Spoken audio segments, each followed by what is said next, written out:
मैंने आप सब से काफ़ी बार बोला है कि हिंदुस्तान में लोकतंत्र पर आक्रमण हो रहा है और इसका हमको हर रोज़ नए नए उदाहरण मिल रहे हैं। सवाल मैंने एक ही पूछा था,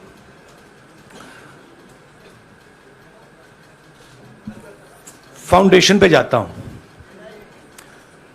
अदानी जी की शेल कंपनीज हैं,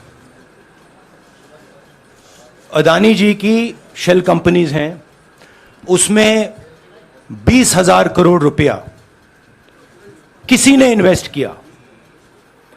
अदानी जी का पैसा नहीं है, अदानी जी का इंफ्रास्ट्रक्चर बिजनेस है, पैसा किसी और का है। सवाल यह है, ये जो 20,000 करोड़ रुपए हैं ये किसके हैं? यह सवाल मैंने पूछा। मैंने पार्लियामेंट हाउस में प्रूफ देके, जो मीडिया रिपोर्ट से मैंने निकाला, अदानी जी और नरेंद्र मोदी जी के रिश्ते के बारे में डिटेल में बोला। रिश्ता नया नहीं है, रिश्ता पुराना है। जब नरेंद्र मोदी जी गुजरात के सीएम बने थे तब से रिश्ता है और उसके बहुत सारे पब्लिक प्रूफ्स हैं। हवाई जहाज में मैंने फोटो दिखाई, नरेंद्र मोदी जी बड़े कंफर्ट में बैठे हुए थे अपने दोस्त, अपने मित्र के साथ। पार्लियामेंट में मैंने दिखाई। यह सवाल मैंने पूछा। फिर मेरी स्पीच को एक्सपंज किया गया। मैंने स्पीकर को डिटेल चिट्ठी लिखी, पॉइंट बाय पॉइंट, कि मैंने कहा कि एयरपोर्ट्स अदानी जी को रूल बदल के दिए गए हैं। ये लीजिए रूल की कॉपी जिसको बदला गया है। चिट्ठी लिखी, कोई फर्क नहीं पड़ा। फिर मेरे बारे में मंत्रियों ने पार्लियामेंट में झूठ बोला कि मैंने विदेशी ताकतों से मदद मांगी। मैंने ऐसी कोई बात नहीं की है। मैंने कहा स्पीकर से, मैंने जाके कहा, स्पीकर सर, पार्लियामेंट का नियम है कि अगर किसी मेंबर पर कोई एक्यूजेशन लगाता है तो उस मेंबर को जवाब देने का हक होता है। मैंने एक चिट्ठी लिखी, उस चिट्ठी का जवाब नहीं आया। दूसरी चिट्ठी लिखी, उस चिट्ठी का जवाब नहीं आया। फिर मैं स्पीकर के चेंबर में गया। मैंने स्पीकर सर से कहा, स्पीकर सर, यह कानून है, यह रूल है, इन्होंने झूठा आरोप लगाया है, मुझे आप बोलने क्यों नहीं दे रहे हैं? स्पीकर सर मुस्कुराते हैं, कहते मैं नहीं कर सकता। और फिर उसके बाद आपने सबने देखा क्या हुआ। सवाल पूछना मैं बंद नहीं करूंगा।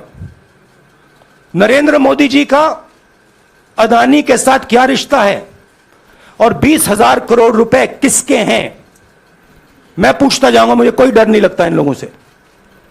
और अगर ये सोचें कि मुझे डिस्क्वालीफाई करके, धमका के, जेल में डाल के मुझे बंद कर सकते, नहीं, मेरी वो हिस्ट्री नहीं है।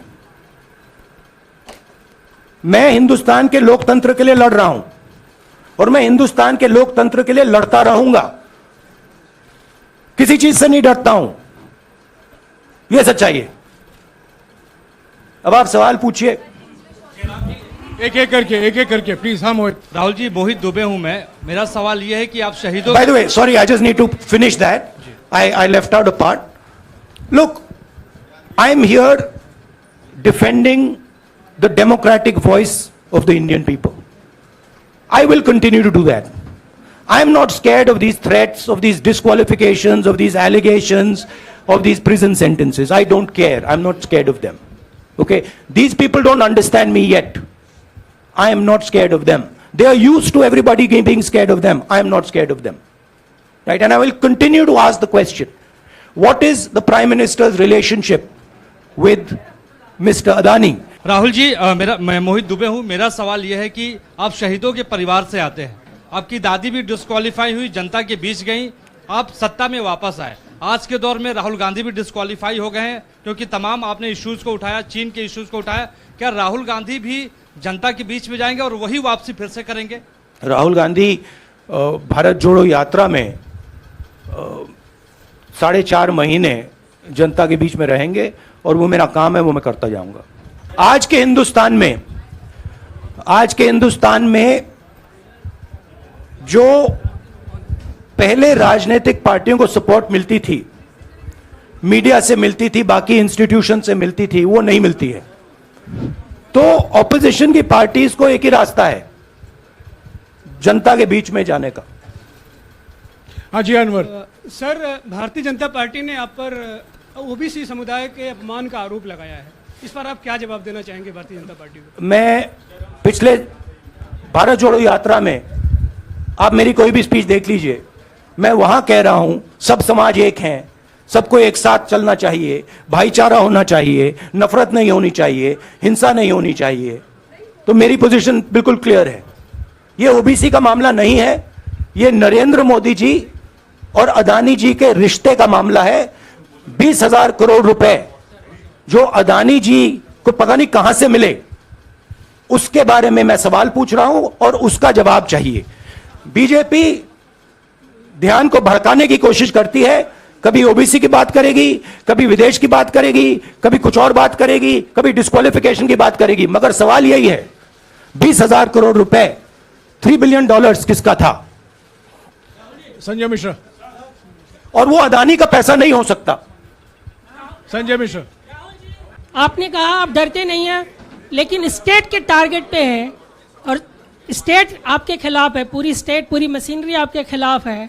ऐसे में आपके सामने चैलेंजेस बहुत बड़ा है, तो रास्ता क्या है, रणनीति क्या है? देखिए भैया, चाहे स्टेट हो चाहे कुछ भी हो, मैं सच्चाई को देखता हूं। मुझे और किसी चीज में इंटरेस्ट नहीं है, मैं सच्चाई बोलता हूं। राजनीति में यह फैशनेबल बात नहीं है, मगर यह बात मेरे खून में है। मैं और कोई रास्ता निकाल ही नहीं सकता हूं। तो मेरा काम यह है, यह मेरी तपस्या है, जीवन की तपस्या है, उसको मैं करता जाऊंगा। चाहे मुझे डिस्क्वालीफाई करें, मारे पीटे, जेल में डाले, मुझे कोई फर्क नहीं पड़ता। मुझे अपनी तपस्या करनी है। इस देश ने मुझे सब कुछ दिया है। शांत हो जाइए। इस देश ने मुझे सब कुछ दिया है, प्यार दिया है, इज्जत दी है, इसलिए मैं ये करता हूं। हाँ Supriya. Sir, Rahul sir, BJP के जो लीडर्स आप पे अटैक कर रहे हैं उस पर आप क्या कहेंगे? और इसके अलावा वायनाड, वहां पर जब से खबर गई है वहां पे लोग बहुत डिसबिलीफ में हैं, प्रोटेस्ट भी इरप्ट हो रहा है, आप अपनी कॉन्स्टिट्यूएंसी के लोगों को क्या कहना चाहेंगे?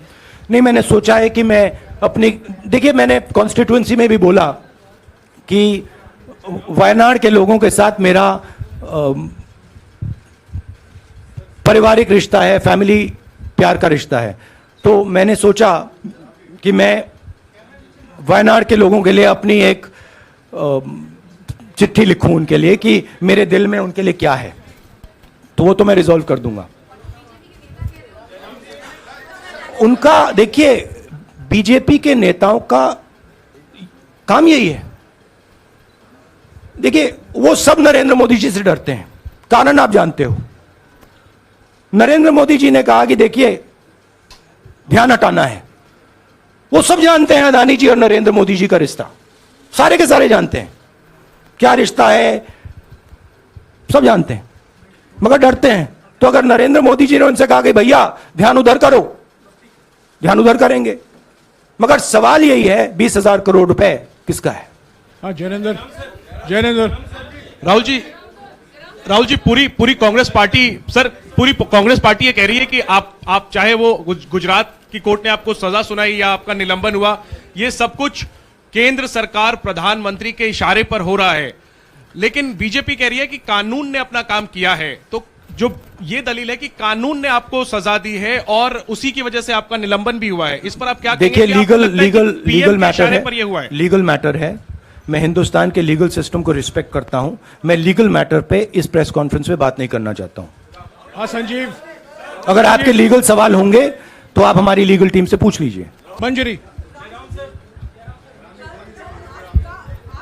सदस्यता आपकी रद्द हुई तो उसके बाद बहुत सारे ऐसे विपक्षी दल जो अभी तक कांग्रेस से दूरी बना के चलते थे वो भी आपके समर्थन में आए।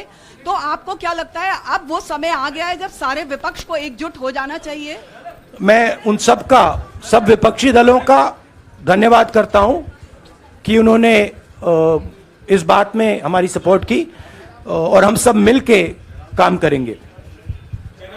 रंजीता। रंजीता। जिस बयान को लेकर आपको ये सजा सुनाई गई है, क्या आपको लगता है, आपको अफसोस है उस बयान को लेकर? क्या कहेंगे उस बयान पर अब? देखिए, अब ये लीगल डिस्कशन है, उस पे मैं टिप्पणी नहीं करना चाहता हूं क्योंकि ये कोर्ट में मामला है। मगर मैं जो भी सवाल उठाता हूं वो सोच समझ के उठाता हूं। हाँ जी, नीरज। राहुल जी, अभी कुछ ही दिन पहले लक्षद्वीप के सांसद मोहम्मद फैजल की सदस्यता गई थी और बाद में हाईकोर्ट ने स्टे कर दिया था। अभी उनकी मेंबरशिप रीइंस्टेट नहीं हुई है। देखिए, सुन लीजिए। हाँ। राहुल जी सुन लीजिए, अभी उनकी सदस्यता रीइंस्टेट नहीं है, लेकिन चुनाव आयोग ने चुनाव की घोषणा करने के बाद उसे रोक दिया था। अगर ऊपरी अदालत से आपको स्टे मिलता है तो आपको उम्मीद है कि लोकसभा स्पीकर भी आपकी सदस्यता को बहाल कर देंगे? मुझे उम्मीद में कोई इंटरेस्ट ही नहीं है। चाहे मुझे सदस्यता मिले ना मिले, मैं अपना काम करूंगा। अगर ये मुझे परमानेंटली डिस्क्वालीफाई कर दें तो भी मैं अपना काम करूंगा। अगर मुझे रीइंस्टेट कर दें तो भी मैं अपना काम करूंगा। मुझे कोई फर्क नहीं पड़ता मैं पार्लियामेंट के अंदर हूं या बाहर हूं, कहां हूं। मैंने आपसे कहा मुझे अपनी तपस्या करनी है, मैं उसको करके दिखाऊंगा। आपके लिए नहीं, अपने लिए। आपके यहाँ बैठे हैं, हाँ। दोनों मुख्यमंत्रियों का भी अडानी जी से रिश्ता है, उनके साथ लेन देन का मामला, उसका कहा जाए धंधे का मामला है। लेकिन क्या धंधे का मामला, क्या बात कर रहे हैं? ये धंधा रोकेंगे ये लोग? जिनके पास जो भी स्टेट का उनके साथ नाता है, जो भी बिजनेस चल रहा है, वो बिजनेस रोका जाएगा क्या? देखिए, सिंपल सी बात है, आप डिस्ट्रैक्ट करने की कोशिश मत कीजिए। 20,000 करोड़ रुपए अदानी जी की शेल कंपनीज में कहां से आए? आप इंक्वायरी कीजिए। अगर बात निकली कि हमारे चीफ मिनिस्टर का पैसा है तो इनको जेल में डाल दीजिए। अगर बात निकली तो किसी और का पैसा है तो उसको जेल में डालिए।